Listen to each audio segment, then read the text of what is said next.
आत्मपिपासु मुमुक्षु साथियों को जय जिनेन्द्र, नमस्कार। अभी समय सार नाटक में हम जो आत्मा की बातें कर रहे हैं और अपनी निर्मल आत्मा, निखालिस आत्मा की जो हम प्राप्ति के लिए ज्ञान कर रहे हैं, तो उसमें तत्व और द्रव्य की बात आई है। सहज ही जिज्ञासा होगी कि द्रव्य क्या है और तत्व क्या है। कन्फ्यूजिंग लग रहा होगा थोड़ा सा, तो आज मैं उसी को क्लियर करने के लिए आपके साथ में बैठी हूँ। हम द्रव्य और तत्व का अंतर समझेंगे। देखिए, द्रव्य तो 6 हैं और तत्व 9 हैं। ये तो इनमें मुख्य अंतर तो है ही है, लेकिन और भी कुछ अंतर हैं द्रव्यों और तत्वों में, जिनका हमें थोड़ा थोड़ा परिचय होना बहुत ज़रूरी है। तो पहला पॉइंट है, फर्स्ट पॉइंट है कि द्रव्य 6 हैं और तत्व 9 हैं। दूसरा पॉइंट, द्रव्य खुली अवस्था में रहते हैं, फ्री फॉर्म में रहते हैं, और तत्व बाइंडिंग फॉर्म में यानी बंधी हुई अवस्था में रहते हैं। तीसरा पॉइंट, द्रव्यों में यानी 6 द्रव्यों में से एक आकाश द्रव्य ऐसा है जो लोकालोक में व्यापी है, लोक में भी है, लोक में भी है, और व्यवहार काल जो है वो 2.5 द्वीप में व्याप्त है, और बाकी के 4 द्रव्य वो लोक में व्याप्त है। और तत्व की बात करें तो 9 तत्वों में से कोई भी तत्व ऐसा नहीं है जो निश्चय से लोकव्यापी हो, और व्यवहार न से भी नहीं और निश्चय न से भी नहीं। मतलब तत्वों में कोई लोकव्यापी नहीं कह सकते हम। और द्रव्य जो है उनमें से एक आकाश है जो लोक अलोक में व्याप्त है, और बाकी के जो हैं वो, जिसमें से काल, व्यवहार काल 2.5 द्वीप में व्याप्त है, और बाकी के 4 वो लोक व्याप्त हैं। चौथा पॉइंट, द्रव्य एक दूसरे में समाहित नहीं होते। फिर से सुनो, द्रव्य एक दूसरे में समाहित नहीं होते, एक प्रदेशावगाढ़ होकर भी पृथक पृथक ही रहते हैं। कोई किसी में मिलता नहीं। द्रव्य कभी एक द्रव्य दूसरे द्रव्य में नहीं मिलता, ना उसका काम करता। और तत्व परस्पर में समाहित होते हैं। जैसे कि संवर निर्जरा बन जाता है, यानी निर्जरा संवर पूर्वक ही होती है। हाँ, ऐसे समझे हम। 5वां पॉइंट, द्रव्य 6 द्रव्यों में से एक जीव द्रव्य केवल है जो जब जीव बनता है तब वो ज्ञाता दृष्टा बनता है। बाकी कोई भी तत्व, वो कोई भी द्रव्य की अवस्था में ज्ञाता दृष्टा नहीं है। यानी जीव द्रव्य भी ज्ञाता दृष्टा नहीं है। जीव तत्व जो है ना, वो जीव जब होता है जीव अवस्था में, तब वो सर्वज्ञ बन सकता है, प्रयास करे, पुरुषार्थ करे तो। समझे। 7वां पॉइंट, जो जीव द्रव्य भी है ना, तो उसमें से जब जीव बन गया है, हाँ, जीव द्रव्य से ही जीव बनता है, तो सभी जीव हैं वो जीव द्रव्य नहीं होते। जीव द्रव्य मतलब हमें नहीं दिखाई देता, जीव द्रव्य नहीं दिखता हमें कोई भी। और जहाँ जीव द्रव्य अंदर में है ना, हम सबके अंदर में है, वो भी इनविजिबल है, दिखता नहीं है। तो सब हम जीव हैं, जीव द्रव्य नहीं हैं। यानी जीव द्रव्य हमें समझना है, समझ सकते हैं, समझा सकते हैं, कल्पना कर सकते हैं, परंतु वो देखा नहीं जा सकता, क्योंकि अरूपी अमूर्त होता है, वर्ण गंध रस स्पर्श रहित होता है। और बाकी के द्रव्य भी, वो भी नहीं दिखते। रही पुद्गल की बात, पुद्गल परमाणु भी नहीं दिखता, स्कंद दिखते हैं। तो जीव द्रव्य, अजीव द्रव्य यानी पुद्गल आस्तिकाय, पुद्गल द्रव्य, धर्म द्रव्य, अधर्म द्रव्य, आकाश द्रव्य, काल द्रव्य, ये जो हैं ये द्रव्य ही हैं। और सिद्ध तत्व जो हैं, उन तत्वों में से जो सिद्ध और संसारी सभी जीव तत्व में आएंगे। सिद्ध भी जीव हैं और संसारी भी जीव हैं। जीव तत्व में बस 2 ही हैं, जीव और अजीव। अजीव तत्व और जीव तत्व, इनका ही फैलाव जो है वो 9 तत्वों के रूप में आया है। सिद्ध भी जीव हैं और संसारी भी जीव हैं। जीव 2 प्रकार के, सिद्ध जीव और संसारी जीव। यानी जीव है, बस जीव तत्व है। है 7 9 के 9 तत्व हैं, परंतु जीव तत्व हमें समझ में आ सकता है, अजीव तत्व भी समझ में आ सकता है। बाकी के नहीं दिखते, संवर नहीं दिखता, निद्रा नहीं दिखती, बंध नहीं दिखता, मोक्ष नहीं दिखता, आश्रम नहीं दिखता, पुण्य पाप नहीं दिखता, लेकिन हम बुद्धि से उनको विचार कर सकते हैं। इसीलिए कहा कि द्रव्य निराकार हैं और तत्व साकार हैं। द्रव्य शाश्वत है और तत्व शाश्वत नहीं है। कितने पॉइंट हो गए? कितने पॉइंट हो गए? 9 पॉइंट हो गए। अब देखिए अगला, द्रव्यों का साक्षात्कार केवल ज्ञानी को ही होता है। द्रव्यों का साक्षात्कार केवल ज्ञानी को ही होता है और तत्वों को योगी प्रत्यक्ष कर सकता है। तत्वों को समझ गए ना? 9 तत्व और 6 द्रव्यों का अंतर समझ रहे ना हम। अब अगला पॉइंट, द्रव्यों का ज्ञान और विवेचन, द्रव्यों का 6 द्रव्यों का ज्ञान और विवेचन निश्चय न्याय के द्वारा होता है और तत्वों का ज्ञान और विवेचन व्यवहार न्याय के द्वारा होता है।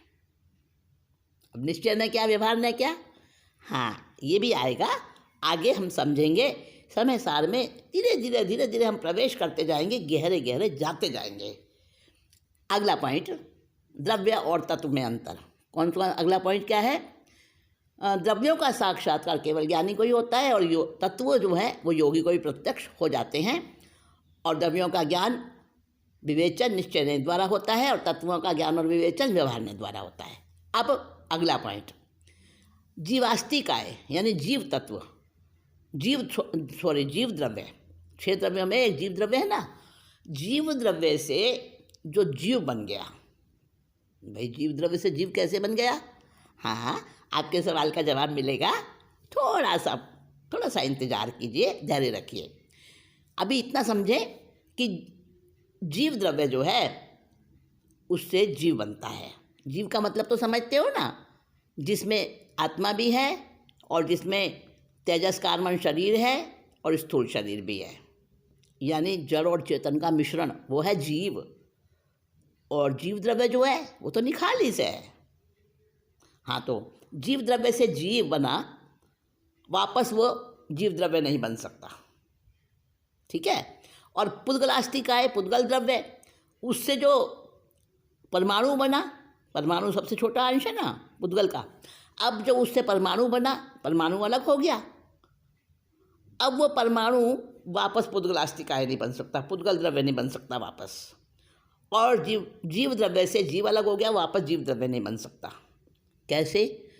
इसको ऐसे समझें कि जैसे पेड़ से पत्ता टूटा, पेड़ से फल गिरा पकने के बाद, अब कोई भी तरीका ऐसा नहीं है कि वापस वो पेड़ में लग जाए जाके, नहीं ना, ऐसे ही समझें। अगला पॉइंट है तत्व में और द्रव्य में अंतर। अगला पॉइंट है, द्रव्य अपने गुणों से अभिन्न रहते हैं। द्रव्य अपने गुणों से अभिन्न रहते हैं, यानी उनके गुण उनके साथ ही रहते हैं। द्रव्य, गुण और पर्याय तीनों एक साथ रहते हैं। तो द्रव्य अपने गुणों से अभिन्न रहते हैं और तत्वों में से 9 तत्वों में से सबके गुण नहीं हैं। जीव के गुण हैं, अजीव के गुण हैं। बाकी निर्जरा, संवर, आश्रव, बंध, इनके गुण नहीं हैं। हाँ, गुण क्या होता है? गुण क्या होता है, प्रश्न होगा आपका। ये सारी बातें आएंगी, स्टेप बाय स्टेप आएंगी। अभी तो हम सतही तौर पर चर्चा कर रहे हैं, केवल स्थूल रूप से समझ रहे हैं तत्व में और द्रव्य में अंतर। अगला अंतर है कि द्रव्य जो है, 6 द्रव्य जो हैं, वो सभी द्रव्यों की अपनी अपनी पर्याय होती हैं। पर्याय यानी फॉर्म्स, ठीक है। और तत्वों में ऐसा निश्चित नहीं है। द्रव्यों में तो निश्चित है कि सब द्रव्यों में गुण होते हैं और गुणों की पर्याय होती हैं, यानी सब द्रव्यों में अपनी अपनी पर्याय होती हैं, शुद्ध पर्याय। और तत्वों में कोई निश्चित नहीं है। अगला पॉइंट है कि सभी द्रव्यों की सभी द्रव्य मुख्य हैं, मूल हैं।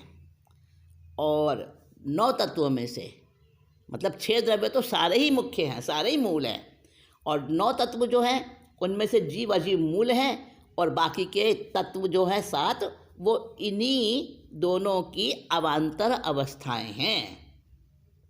और द्रव्यों में ऐसा नहीं, द्रव्य तो सारे ही मूल हैं। अब अगला पॉइंट, 15वां पॉइंट आ रहा है। द्रव्य लोक के मूलभूत कारण हैं। 6 द्रव्य जो हैं उन्हीं से लोक बना है। तो द्रव्य जो हैं 6 द्रव्य वो लोक के मूलभूत कारण हैं। और तत्व की बात करें तो तत्व में जीव से सिद्ध बनने की यात्रा है। ये 9 तत्व जो हैं ये जीव के साधना के पड़ाव हैं, घटक हैं। जीव के साधना के पड़ाव हैं, घटक हैं। ठीक है। और भी अंतर हो सकते हैं, जैसे आत्मा द्रव्य है और जीव एक तत्व है। शाश्वत अरूपी अमूर्त अशरीरी होते हैं, वो जीव द्रव्य होते हैं। और जीव तत्व जो है अशाश्वत है, रूपी है, मूर्त है, स्वशरीरी है। और द्रव्य के गुण और विशेषताएं और तत्व के गुण धर्म होते हैं। द्रव्य के गुण और विशेषताएं होती हैं, तत्व के गुण और धर्म होते हैं। ज्ञान दर्शन चारित्र जीव द्रव्य में नहीं होता, आत्मा में नहीं होता। क्या कह दिया मैंने? आत्मा में ज्ञान दर्शन चारित्र नहीं होता। हाँ, वो तो घन पिंड है ना आत्मा, तो जीव द्रव्य यानी आत्मा, जीव द्रव्य से वो जो निर्मल पर्याय बनी वो आत्मा। तो आत्मा उसमें ज्ञान दर्शन चारित्र अलग अलग नहीं है, वो घनीभूत हैं, उसी में घन पिंड के रूप में हैं। और जीव तत्व कहें तो उसमें ज्ञान दर्शन चारित्र है, शुद्ध अशुद्ध दोनों रूपों में है। अब जीव द्रव्य अरूपी अमूर्त प्रकाश के समान है, फ्लेमलेस लाइट। और जीव जो है वो ज्योति रूप है। जैसे लौ होती है ना, लौ, प्रकाश की लौ देखी होगी ना आपने, तो उसका एक आकार है, तो वो है जीव। जीव को उसके समान समझे, दीप शिखा की ज्योति के समान, लौ के समान। और अरूपी अमूर्त प्रकाश के समान है जीव द्रव्य। अब जीव तत्व तो स्वतंत्र अस्तित्व नहीं है उसका, क्योंकि आत्मा जीव द्रव्य से संयुक्त रहती है, और जीव तत्व जो है वो उसका अस्तित्व है, संसारी जीव में भी है और सिद्ध जीव में भी है। फिर आत्मा के कोई शरीर नहीं होता, लेकिन जीव के शरीर होता है। स्थूल शरीर भी होता है कोई ना कोई सा, और सूक्ष्म शरीर तो मोक्ष से पहले पहले हर समय रहता है। 2 सूक्ष्म शरीर रहते हैं, तेजस शरीर और कार्बन शरीर जीव तत्व के, और जीव द्रव्य के शरीर कोई नहीं होता। और आत्मा जो है वो जीव द्रव्य में रही हुई है, उसी में समाई हुई है, लेकिन जीव जो है फिर से जीव द्रव्य में नहीं मिलता। जीव तत्व में जो जीव है वो फिर से जीव द्रव्य में नहीं मिलता। आत्मा की कोई गति, जन्म मरण नहीं होता, और जीव की गति होती है, जन्म मरण होता है। आत्मा की कोई आदि नहीं है, अंत नहीं है, इसलिए आत्मा को अनादि कहते हैं। और जीव जो है जीव द्रव्य की अशुद्ध पर्याय है। जीव द्रव्य की अशुद्ध पर्याय है जीव, और इसका कर्म के अनुसार उत्पत्ति भी होती है, विनाश भी होता है, यानी जन्म भी होता है, मरण भी होता है। परंतु व्यवहार में है ये सब कुछ। व्यवहार में कह देते हैं हम जीव अनादि है, परंतु जीव ने हमेशा जीव को देखा जाना, इसलिए उसे अनादि कह देते हैं। अनादि है नहीं, कभी ना कभी तो जीव, लेकिन वो जब बना ना, जब उसका जीव पहली बार जीव हुआ, वो आत्मा से जब जीव हुआ, जीव द्रव्य से जीव हुआ, तब कोई ना कोई शुरुआत हुई ना। लेकिन चूँकि हम जानते नहीं उस चीज़ को, जो हमें पता नहीं है, जिसकी आदि हम निकाल नहीं सकते, उसे हम अनादि कह देते हैं। तो आत्मा ज्ञाता दृष्टा है, लोकव्यापी है, लेकिन संसारी जीव लोकव्यापी नहीं है, ज्ञाता दृष्टा हो सकता है जबकि वो केवल ज्ञानी हो जाए। और आत्मा जीव द्रव्य का एक देश है जिसमें बहुत से प्रदेश होते हैं, समुदाय रूप होते हैं। और जीव तत्व की बात करें तो जीव असंख्य आत्म प्रदेशों वाला एक स्कंध रूप समझे हम उसको, असंख्य आत्म प्रदेश होते हैं। आत्मा में चेतनोपयोग होता है, यानी सोया हुआ उपयोग, ऐसी उपयोग शक्ति है जिससे आत्मा कुछ कर नहीं सकती जब तक उसमें शरीर न हो। उसमें ज्ञान है, उसका उपयोग नहीं होता। जैसे छोटा बच्चा है, उसके अंदर ब्रेन भी है, हार्ट भी है, सब कुछ है, पर छोटा बच्चा उसका प्रयोग नहीं कर सकता, है ना। जब वो बड़ा हो जाता है, परिपक्व हो जाता है, तब वो ब्रेन का भी यूज़ करता है, मन का भी यूज़ करता है, इंद्रियों का भी यूज़ करता है। इसी तरह से हम समझें कि आत्मा में ज्ञान है, परंतु उसमें उसका वो उपयोग नहीं कर सकती, क्योंकि उपयोग करने के लिए उसको शरीर चाहिए, पुद्गल का संयोग चाहिए। और पुद्गल का संयोग जब वो जीव बन जाता है आत्मा, तब उसको मिलता है। और उस समय में उसमें ज्ञान, दर्शन, चारित्र, तप, वीर्य सब कुछ होता है। आत्मा स्वयं गति नहीं कर सकती, आत्मा गतिहीन है, किंतु जीव या प्राणी अपनी इच्छा से प्रेरक निमित्त मिलने पर गति कर सकता है, पर आत्मा में गति नहीं होती है। पुद्गल में गति होती है, और पुद्गल की गति से जो है आत्मा, जो यानी कहते हैं जीव, जो लोक के अग्रभाग तक चला जाता है एक समय मात्र में। जिस समय 14वें गुण स्थान में सब कर्मों से रहित हो जाता है, और कर्म यानी पुद्गल सब चीज़ों से हट गया और शरीर से भी हट गया, जबकि उसके योग भी नहीं रहता कोई 14वें गुण स्थान में। अयोगी केवल ही होता है ना 14वां गुण स्थान।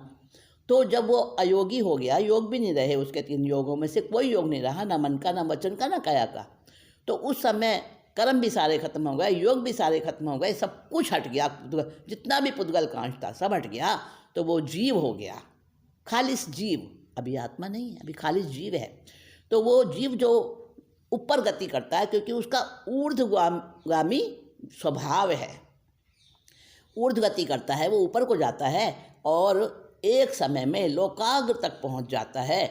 तो वो गति कैसे होती है? जैसे कि साइकिल चलाने वाला साइकिल का पैडल मारता है और साइकिल गति करती है, लेकिन अगर वो पैडल मार के और ऐसे ही छोड़ दे, हिलाना बंद कर दे पैरों को, पैडल ना मारे, तो जो उसने पहले उसके अंदर जो गति दी है ना, जिसको कहते हैं पोटेंशियल एनर्जी, स्थितिज ऊर्जा, तो वो पोटेंशियल एनर्जी उसके अंदर है, तो वो साइकिल बिना पेडल मारे थोड़ी दूर पर चली जाती है अपने आप। कुम्हार का डंडा देखा होगा, चाक देखा होगा आपने, जब कुम्हार बर्तन बनाता है तो वो डंडा घुमाता है, चाक घुमाता है डंडा उसमें डाल के, और घुमाता रहता है, फिर वो घुमाना बंद कर देता है, तो चाक अपने आप ही चलता रहता है बिना घुमाए। तो इसी तरह है कर्म जो आत्मा के साथ में पहले थे, उनके अभ्यास से, अब तो कर्म नहीं रहे 14वें गुण स्थान में, उसके बाद कर्म नहीं रहे, तो कर्म से जो गति उसको मिली है ना, जैसे कि पैडल मारना बंद कर दिया तो भी साइकिल चलेगी थोड़ी देर तक, कुम्हार का चाक डंडा घुमाए बिना चलेगा कुछ दूर तक। तो इसी प्रकार से वो आत्मा एक समय मात्र में सीधी कहाँ पहुँच जाती है? कहाँ पहुँच जाती है? लोक के अग्रभाग में, लोक के अग्रभाग में पहुँच जाती है वो आत्मा, और वहाँ पर जाकर वो सिद्ध अवस्था में हो जाती है। तो लेकिन वो लोक के अग्रभाग में किससे पहुँची? अपनी शक्ति से नहीं पहुँची, क्योंकि आत्मा में गति नहीं है। पुद्गल की पहले जो पूर्व प्रयोग से, हाँ, वो उस प्रकार से हम समझें तो जीव द्रव्य में, यानी 6 द्रव्यों में और 9 तत्वों में, ये आधारभूत अंतर हमने स्थूल रूप से जाने हैं। इनको हम और चिंतन मनन करें, सोचें, तो हमें और भी ज़्यादा गहराई से इसका पता चलेगा। तो जुड़े रहिए, एक स्टेप बाय स्टेप आगे आते जाएगा, और भी ज्ञान का स्तर आपका बढ़ता जाएगा और आनंद आता जाएगा। आज की मीटिंग यहीं समाप्त करती हूँ। इतना ही कहकर आज की मीटिंग को मैं विराम देती हूँ। हम सब जुड़े रहें, आत्मा को समझते रहें, प्रयास करते रहें। आत्म पिपासु मुमुक्षु